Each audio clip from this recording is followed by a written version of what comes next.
గ్రామ పంచాయతీ వర్కర్ల సమస్యలు పరిష్కరించాలని ఈ నెల 27, 28 తేదీలలో రాష్ట్ర వ్యాప్తంగా జరిగే టోకన్ సమ్మెను విజయవంతం చేయాలని కోరుతూ నారాయణపేట జిల్లా డిపిఓకి సమ్మె నోటీస్ ఇవ్వడం జరిగింది. ఈ సందర్భంగా సిఐటియు జిల్లా ఉపాధ్యక్షులు జోషి మాట్లాడుతూ గ్రామ పంచాయతీ వర్కర్ల జేఏసీ నాయకులతో చర్చలు జరిపి వారి సమస్యలను వెంటనే పరిష్కరించేందుకు కృషి చేయాలని కోరారు. లేని పక్షంలో రాష్ట్ర వ్యాప్తంగా పోరాటం తీవ్రంగా ఉధృతం చేస్తామని తెలియజేశారు.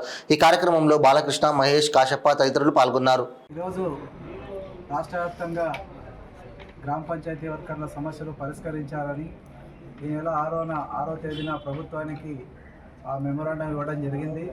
మల్టీపర్పస్ విధానాన్ని రద్దు చేయాలి, గ్రామ పంచాయతీ వర్కర్లందరినీ కూడా పర్మనెంట్ చేయాలని చెప్పేసి గత అనేక సంవత్సరాలుగా అనేక రోజులుగా ప్రభుత్వానికి వినయించినా పట్టించుకోవడం లేదు. ఈరోజు గ్రామ పంచాయతీ వర్కర్ల సమస్యలు పరిష్కరించాలని చెప్పేసి రాష్ట్ర వ్యాప్తంగా 27, 28వ తారీఖు నాడు టోకెన్ సమ్మె నిర్వహించబోతున్నాం.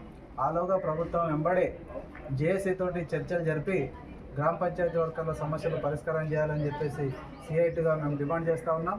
లేకపోతే రాబోయే కాలంలో గ్రామ పంచాయతీ వర్కర్ల సమస్యలు పరిష్కరించాలని రాష్ట్ర వ్యాప్తంగా పెద్ద ఎత్తున ఉద్యమాల్ని కూడా చేస్తామని చెప్పేసి తెలియజేస్తూ ముగిస్తా ఉన్నాం.